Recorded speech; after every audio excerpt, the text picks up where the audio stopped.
I start out by making the head out of Rice Krispie treats because they're light and super easy to mold into the shape I want. So this is 2 parts Rice Krispies to 2 parts marshmallow and 1 part white chocolate, which I find makes it really firm. Then I'm going to cover the whole thing with white chocolate again to give it a really smooth surface. I've put a skewer on the bottom to attach it to the foam block, and it's going to dry overnight before I put the fondant on it.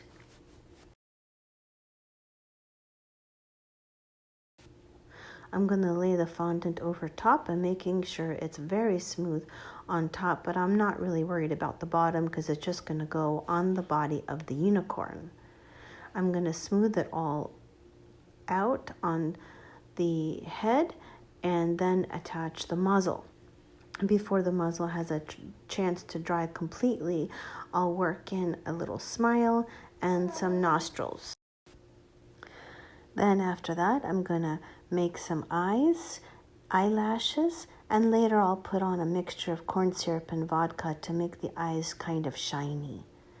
I'll give the cheeks a little bit of color with some dust and then attach the ears with some toothpicks.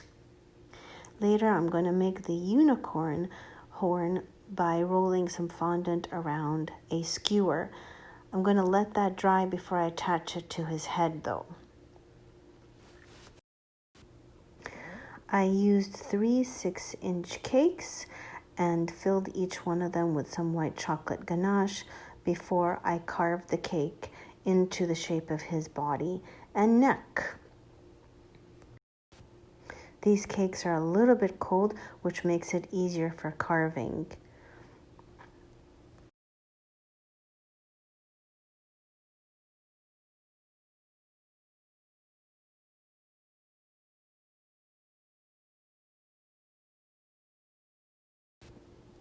I make sure that the head can fit on the cake and looks proportional. I made the legs out of gum paste earlier and let them dry.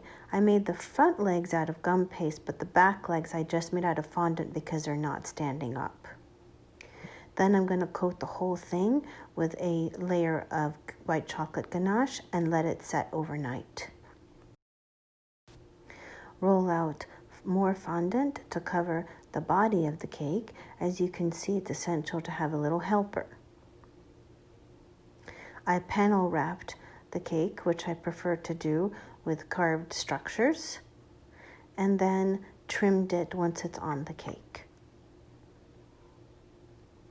Again, smoothing it out and trimming it on the top or where the neck is. I put a bubble straw in the middle of the cake and filled it with a little bit of melted chocolate, then put the head in as well as the unicorn horn, all attached with white chocolate.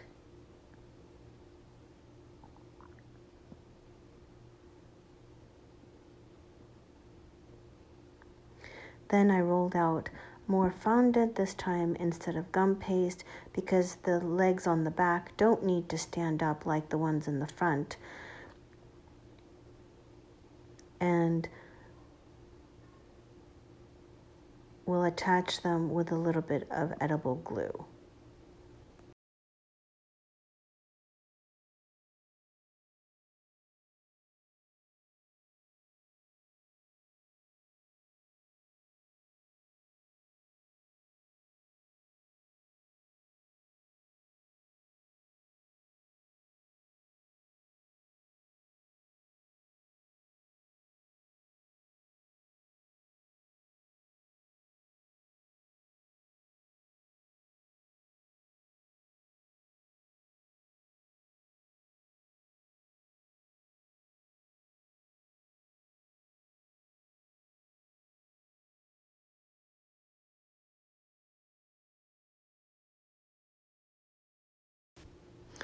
Roll out more fondant and different color ropes for the hair and the tail.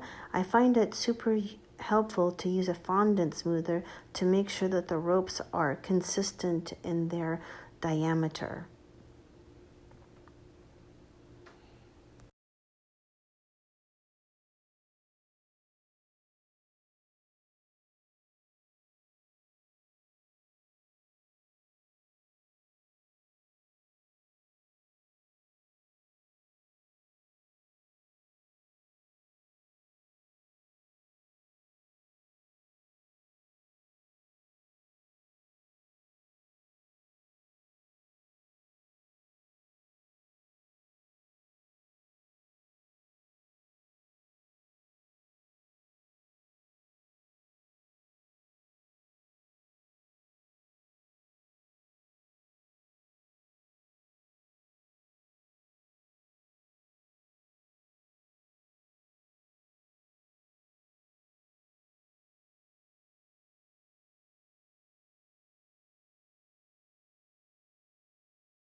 Again, attach the fondant hair and tail with a little bit of edible glue, and again, very helpful to have a little helper telling you where to place the hair and also to dance a little bit and make things fun and not so stressful.